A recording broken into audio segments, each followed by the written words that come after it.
Okay, fam, I am currently in Singapore, of all places, here looking at Black Flag Resynced, which I'll be able to talk about soon enough. But it is 10 p.m. here.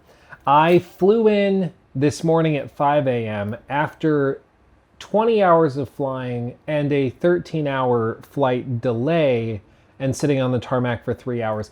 So in the last like 2.5 days, I've slept, I think, 3 or 4 hours, and I'm tired, but I wanted to still talk about something because I'm me. So before I go to bed, I wanted to discuss some of the news we would have talked about on stream if I were streaming and not stuck in an airport. So let's talk about what did I want to talk about. Well, there is a new analysis coming out of Alinea Analytics, who do all sorts of industry analysis on everything as it pertains to the games industry, and their analysis shows that Saros sales numbers are actually a lot softer than expected.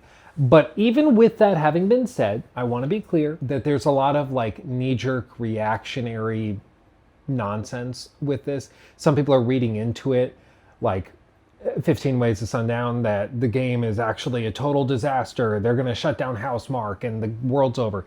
And I think all of that is blown severely out of proportion. But at the same time, I think it's not performing the way that Sony wanted it to, certainly. So let's talk about it, be specific. The tweet comes from Rice or Riss. I'm going to be honest. I had a teacher in college who had this name, R-H-Y-S. I still don't know how to pronounce it. Every time they say, I'm like, wait, could you say it again? Riss, Rice, Riss? I feel bad. I'm not sure. But he wrote the following. Saros has sold 300K units, presumably, in its first 2 weeks, generating over $22 million, according to Alinea Analytics estimates. Almost a third of those copies come during the early access period, which suggests that Housemarque superfans, including myself, are propping this one up. We have a big deep dive with lots more Saros data on our free Substack, playtime, audience overlap, etc. Links on my profile. Players who consistently show up for PlayStation's other first-party games at launch or shortly after make up a significant share of Saros' early players. Specifically, 56% of Saros' players previously played Ghost of Yotei, which released, of course, back in October. 37% played Death Stranding 2 last June, and 11% played God of War Ghost of Sparta, which was a February 2026 shadow drop, which I'm honestly surprised the number is that high. I didn't know that many people played Ghost of Sparta. And an 8% of those Saros players also played Marathon. And the reason why this is significant is because there's been sort of a theory for a while that there is such a thing as the PlayStation first-party fan or fanboy, whatever, super fan, whatever term you want to use. But basically that there's people out there that are buying all Sony first-party games, even if it's outside of their normal genre that they would be focused on. It's sort of like a new subset or a previously under-analyzed or appreciated subset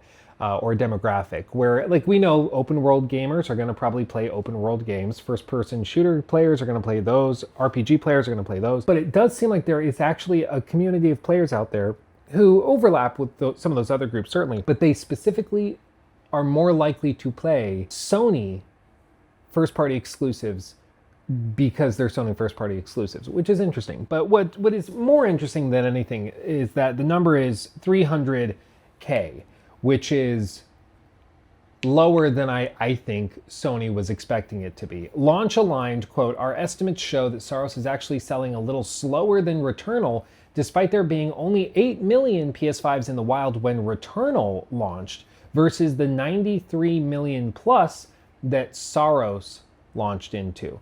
Now, this kind of passes the gut check for me personally based on discourse, and I want to be clear, I really like Saros. I think Saros is really, really good. But I do think that it struggled with branding, even though a lot of videos and promotional materials and statements were made publicly that this was not Returnal, this is a new thing, inspired by the gameplay innovations and stuff they made with Returnal, sure, but it is a new thing. People still saw it as basically Returnal 2. It was just really hard for them to differentiate it. And I think it's because, it's still sort of an alien world. You're running around shooting weapons in a roguelike formula. Even if you're overhauling other elements, it still basically plays like a spiritual sequel or successor to Returnal, even if you're trying to reinvent other aspects of it. And it just goes to show you, you can say a lot of things, you can put stuff in marketing, you can try to communicate it, because I do think Saros plays way differently than Returnal when it comes to individual mechanics and like the minutia of individual run-to-run gameplay, how a roguelike actually is built out and works. It's much more forgiving. But still, at the end of the day, people saw it and were like, it looks like Returnal. So they just concluded that. And the problem with that, the reason why that's an issue, is because Returnal, I think, lost a lot of players. And this is something that's like, you can see testimonies of these players all over the place. I have anecdotal experience with friends of mine that tried to play Returnal and got frustrated and quit at one point or another. And I also, though, spoke with the co-founder of Housemarque, the studio. When I went out to Finland and got the chance to go to the studio, we went to a dinner and I got to sit across the table from one of the co-founders. And he was telling me that they, of course, track data on player retention, how many people are completing the game, and they really, and he never said specifically what it was, but he effectively communicated that based on the data they received, they wanted more players to play Saros all the way through, which implies that they didn't have as many people play all the way through Returnal as they would have wanted, which lines up with the anecdotal experience that I can at least testify to. And I think that that's the reason why that's a problem for a game like Saros, is because a lot of people played Returnal, found it frustrating or struggled to get all the way through it for one reason or another, and they quit. And the idea of a new one is just not that appealing, especially when games are more expensive than ever. This is $70 instead of 60. When there's competition out the ass, there's people still trying to catch up on their back catalog for this year, much less last year's back catalog and other things that might be on sale or discounted. And so they're trying to choose what to spend their time and their money on when that time and money is not going as far. And a game that just doesn't stand out that much more from Returnal than it needed to, it's just going to struggle at the end of the day. It's just going to struggle. And that seems to be what the case is here. Some people have suggested that Saros's budget was like $200 million. I don't think it was anywhere near that. Housemarque is a much smaller studio than like Bungie. It's much leaner, and they also did not spend 6 or 8 years on this game. I almost said 6, 7. Did you catch that? I almost did. So I think as a result, that if the budget is smaller, maybe 50 to 60 million for this project, it still leaves them a good ways off from breaking even, much less profitability. Because you have to remember, if the budget is, say, 50 million for the development of the game, you still have to factor in marketing. They spent a lot of money on marketing. They did TV commercials, they did online commercials, they did Google AdSense, they did tons of stuff for Saros.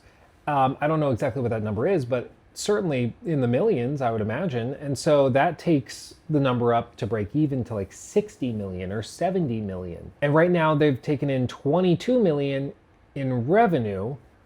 And granted, it's exclusive on their platform. They're not paying 30% to Steam or to Xbox or anything. It's not cross-platform. But that's still like, credit card processing takes 5% off of the top, probably on average across everything. You got to worry about returns and what that's going to cost you. But overall, even if you just say they kept every single penny, that's $22 million according to these analyst estimates. And so they're a third of the way there. And I don't think Saros' sales are going to accelerate. I think if anything, what we've seen is that the hardcore players that played Returnal, played early access, Saros paid extra to play it early, and they played it, and they're good. They're not going to buy a second copy. The people who were on the fence waited till launch, saw the good reviews, and they bought it. Everyone else has kind of voted. They've kind of decided not to buy it, at least at this price point. And so they're waiting for sales, or they're just not going to play it. And that's why I think that they're fighting an uphill battle. I think they'll be able to recover some of it based on how they do the accounting with like adding it to maybe a PlayStation Plus catalog at some point. There's clever things they can do with that. But without a doubt, based on these numbers, I don't think this is like the smash hit that Sony was hoping for. And I think there's a few reasons for it. Like I said, differentiating from Returnal was crucial. I think doing a game that visually looked very similar to Returnal just made it feel samey. I think if they had gone totally crazy and maybe done the same basic game, but instead of using guns, you were using like axes and swords, that could have been totally different. I don't know how exactly that works with like a bullet hell, but maybe you do bow and arrows and crossbows and stuff. Maybe that works and that differentiates it enough, and the art direction goes in a new direction with like something, you know, more fantastical. Maybe that would have helped differentiate it and make it feel truly unique. But I think that differentiating factor was a problem, because there were a lot of people who played Returnal and just were not that interested in doing another one. Even though this was different factually, it is a different experience, a lot of people just didn't get the message or didn't believe the message when they heard it. Secondly, Returnal, I think, was a very unique lightning in a bottle moment. It sold well, it did well, but I think one of the major components is because it released at a time when there was basically nothing else to play. I mean, let's be honest, if you rewind the clocks back to 2021, it was like Demon Souls remake and Returnal. That was really it. If you wanted a game that took advantage of PS5 hardware and the adaptive triggers, which people wanted to experience, it was Returnal. I mean, that was pretty much what you were left with. I remember Returnal when they featured the like half depressed trigger, allowing you to enter a secondary firing mode. That was crazy. Like, no game had done that yet. That was really, really cool. 6 years or 5 years later, 6 years into the generation, that's not that novel anymore, So how do you make it feel really unique? And I just don't think they were really able to make that pitch cleanly to players in the way that they wanted to. But that brings us to like the outcome of all of this. What do I think is practically going to happen? I've seen some people suggest that like, okay, game over Red Rover, they're going to shut down Housemarque. I don't think that's going to happen. I think Housemarque's an incredibly talented studio. They've spent a lot of money on them. They've preserved this talent. They've shown that they're capable of shipping a high quality game, even with new restrictions and limitations. They are capable. And I don't foresee Sony just tossing that. Personally, I just don't. They shut down Bluepoint, I think, because Bluepoint was in a weird spot where they were struggling to deliver based on what Herman Hulst wanted them to deliver. And that led to this weird situation where Herman wasn't happy, PlayStation execs weren't happy, Bluepoint didn't have anything clean and readily available. And it was clear that if they were going to start on a new project, it was going to take 5 years before it saw the light of day. And they just decided, why take 5 years? Why give you 5 years when we might get something workable, when we can just shut you down and spend that money on something else, And I think it's stupid. I think it was a mistake, but I think that was their logic. As for Housemarque, they're looking at them and they know that they can give them 3 years or 4 years and they'll get another game out of them. They just probably will not spend as much marketing on it, and they will try to give it a tighter scope and that type of thing. Maybe more generally, and this is perhaps the explanation Sony's going to run with, is just that the industry is in a tight spot. If your game is not able to truly stand out as something unique that you can't find elsewhere, it's just not going to do very well nowadays. Even if you have a marketing machine like Sony behind it, it's just going to struggle. You got to be novel. You have to be something that people are not getting in their back catalog, like a Resident Evil Requiem, like one of the biggest sellers of this year, Tamagotchi Life, which is kind of outside our normal circle. We don't really talk about it. But dude, that game is huge. It's sold, I think at this point, it's right around 4 million copies, which is wild. That puts it as one of the most successful games of the year so far. And it's totally outside of like the normal PlayStation discourse. It's a Nintendo exclusive, of course, but it's because it's like a sort of life sim, civ sim, whatever you want to call those types of games, that also features like totally unfiltered gameplay where you can have your sim, or me's, I guess, talk about literally anything and they won't censor it at all. It's pretty remarkable. It's very funny. But there's that. There's games like Crimson Desert, which, love it or hate it, that game, there's nothing like it. There's nothing like it. And I think that is what players are really hungry for. Something fresh, something different than what they're getting elsewhere. That's what seems to be standing out with players. That's what seems to be exciting players to the point where they will spend money. And those are the games that are moving units, the games that have something nothing else has. And I think for Saros, the difficulty was just that even the people that really like Saros are phrasing it as like more approachable Returnal, which almost by definition, I mean, it is describing it in direct comparison to another thing they got 6 or 5 years ago. And that's just always going to be less exciting than it's unlike anything you've ever played. It's totally fresh, totally new. So I'm sad to hear that it's struggling because, like I said, I think the game is really, really good, but I think it just goes to show when you're charging $70 for games and your hardware is stupid expensive, people are strapped for cash every which way in their lives, they are going to be more selective and cautious with their money. And if you don't totally win them over with your product offering, they just won't buy it. And it goes to show you can't take gamers for granted in the way you might have been able to do 10 years ago where you could release something from first party and it would blow up. You have to really earn every gamer's dollar and their time, which is why a game like Highguard is not some magic panacea because it's free. You have to earn their time by making a game that's novel and unique and really fun and engaging, and that is a lot easier said than done. I think Saros had the gameplay down. I think marketing it though and pitching that value was where it struggled. And granted, you know, to I guess close this out, there are people that are claiming, well, this is just an analytics firm. So the proposed community note on this post, which has been voted unhelpful, just for the record, shares a Googled AI definition of why this post is not true, which is kind of funny that they were like, I want to debunk this post. Let me put it into Gemini and ask it to debunk it for me. It's like, it's almost as if you started with your conclusion and worked backwards. But anyway, they claimed they've not released official sales figures. The bottom left image says that the estimates says that these are estimates, which essentially means it's made up, which is literally not what estimates are. Estimates are not made up. They are estimates based on data analysis.